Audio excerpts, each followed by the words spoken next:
Hello guys, আসসালামু আলাইকুম। আশা করি সবাই তোমরা ভালো আছো। আল্লাহর রহমতে আমি অনেক বেশি ভালো আছি। যাই হোক, কালকে কিন্তু আমরা বৃষ্টির কারণে কাজ করতে পারিনি। কালকে আমরা সবাই ঘুমাইছিলাম।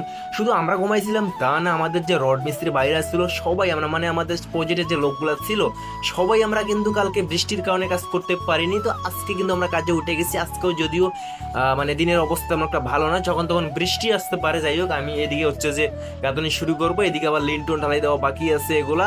এরপর হচ্ছে পিসি হচ্ছে যে আরো কিন্তু গাঁথনি বাকি আছে, সেগুলো আমরা গাঁথনি করবো আজকে ইনশাল্লাহ। আজকে আমি একা গাঁথনি করতেছি, আমার সাথে যে মিস্ত্রি ছিল তার বাবা হচ্ছে খুবই অসুস্থ, তিনি কিন্তু তার বাবাকে নিয়ে গেছে হসপিটালে, এবং আমি একা গাঁথনি করবো আজকে। সকালবেলা কাজে এসে আমার হেল্পার দ্রুত মশলা তৈরি করে ফেলছে। এরপর হচ্ছে যে আমি গাঁথনি শুরু করে দিচ্ছি। যেহেতু আমি একা আজকে গাঁথনি করবো, তো আমি তো একদম ডাইরেক্ট হচ্ছে যে বড় গাঁথনিটা ধরতে পারবো না। এবং টেবিল হচ্ছে আজকে একটা, এবং আরেকটা যে টেবিল আছে সেটা নিয়ে গেছে আটতলায়। আটতলায় হচ্ছে যে আমাদের আরেক ভাই হচ্ছে যে চিপিং করতে আছে, যে কারণে হচ্ছে যে আমাকে ছোট দুই পাশের হচ্ছে গাঁথনিটা করতে হইব। ছোট দুই পাশের গাঁথনি করার পর হচ্ছে যে মাঝখানে বড় গাঁথনিটা করবো। তার কারণ হচ্ছে একটা টেবিল দিয়ে হচ্ছে যে দুই পাশের গাঁথনি একবারে গাঁথা সম্ভব না, যে কারণে দুই পাশের ছোট দুইটা গাঁথনি কমপ্লিট করবো। এরপর হচ্ছে যে মাঝখানে গাঁথনি শুরু করবো, এবং আমাদের আটতলায় কিন্তু খুবই শীঘ্রই আমরা লেউর দিয়ে দেবো। এরপর হচ্ছে যে আটতলায় হচ্ছে আমরা গাঁথনি শুরু করবো।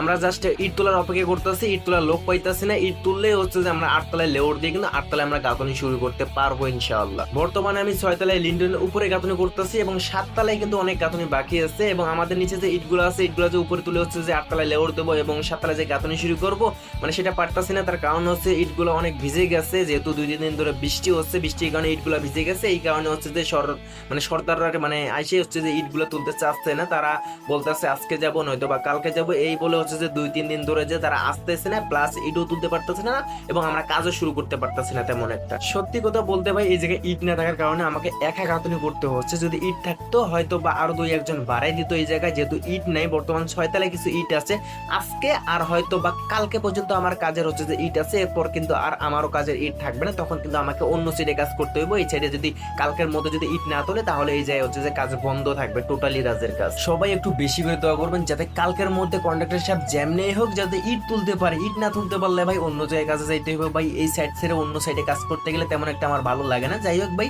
এখন এই জায়গায় হচ্ছে যে আমাকে গাঁথনি করতে হবে। এই জায়গায় হচ্ছে যে সাইড অনেকগুলো আছে, তো কাঠগুলো আমাকে খুলতে হবে। সাইডের কাঠগুলো খুলবো, ততক্ষণে আমার হেল্পার মশলা তৈরি করবে, যেহেতু মশলা আমাদের শেষ হয়ে গেছে। এই জায়গায় হচ্ছে যে এই গাঁথনিগুলো আছে, এই গাঁথনিগুলো করলে হচ্ছে যে আমাদের 6তলায় কিন্তু টোটালি কাজ হচ্ছে কমপ্লিট হয়ে যাবে। এরপর হচ্ছে যে হয়তো বা 7তলায় ভাই, এই তলার যে গাঁথনিগুলো আছে সেগুলোর হচ্ছে ইট আছে, এবং আর ইট নেই ভাই। এই প্রজেক্টের মধ্যে আর কোনো তেমন ইটই নেই। তো আমার হেল্পার মশলা তৈরি করে ফেললো। এরপর হচ্ছে যে আমি গাঁথনি শুরু করে দিলাম। তোমরা দেখতেই পাচ্ছ অনেকগুলো ইট উপরে তুলে ফেলছি। এরপর হচ্ছে সর্বপ্রথম কিন্তু আমি 10 ইঞ্চি গাঁথনিটা কমপ্লিট করে দিলাম। লিফটের যে 10 ইঞ্চি গাঁথনিটা আছে ওইটা হচ্ছে 3 লেয়ার গাঁথনি গাঁথা লাগছে, তো 3 লেয়ার গাঁথনি আমি সর্বপ্রথম গেঁথে দিলাম। এরপর হচ্ছে যে সামনে যে আছে 5 ইঞ্চি গাঁথনি, তো এই গাঁথনি আমি শুরু করে দিলাম। এই জায়গায় কিন্তু ভিতরে অনেকগুলো ইট নিয়ে নিচ্ছি, হয়তো বা সামনের ইটগুলোর কারণ হচ্ছে পিছনের ইটগুলো দেখা যাচ্ছে না, এবং একটু পর পর হচ্ছে যে আমি নেমে যাচ্ছি। তার কারণ হচ্ছে ভাই ভিতরে কাজ করতে অনেক কষ্ট হচ্ছে আমার। এমনিতে হচ্ছে যে কোমরের ছোটবেলা থেকে একটু সমস্যা, যে কারণে আমি ভিতরে হচ্ছে যে কাজ করতে পারতেছিলাম না ঠিকঠাক মতন। একটু পর পর হচ্ছে যে বাইরে এসে হচ্ছে রেস্ট নিয়ে এরপর হচ্ছে ভিতরে গিয়ে আবারও গাঁথনি করতে আসছে। ভিতরে কিন্তু তেমন আর কোনো গাঁথনি নেই, শুধুমাত্র মাঝখানে একটা পার্টিশনের গাঁথনি আছে। ওই গাঁথনিটা গাঁথতে সর্বোচ্চ আমার 20 মিনিটের মতো সময় লাগছে। আমি দ্রুত গাঁথনিটা কমপ্লিট করে ফেলছি। এরপর হচ্ছে যে আমি বাইরে চলে আসছি ভাই। ভিতরে থাকলে আমার অনেক বিরক্ত লাগতেছিল, যে কারণে আমি দ্রুত বাইরে চলে আসি। যদি আমরা 2 মিস্ত্রি একসাথে গাঁথনি করতাম তাহলে হয়তো বা আমার তেমন কোনো বিরক্ত লাগতো না, যেহেতু একা গাঁথনি করছি। এই জায়গায় ওই জায়গায় হচ্ছে যে ভিতরে একা গাঁথনি করতে অনেক বিরক্ত লাগে, অনেক টাইম লাগে, সময় বেশি লাগে, যে কারণে আমার অনেক বিরক্ত লাগতেছিল। যে কারণে হচ্ছে যে আমি দ্রুত হচ্ছে যে কাজটা কমপ্লিট করে বাইরে চলে আসছি।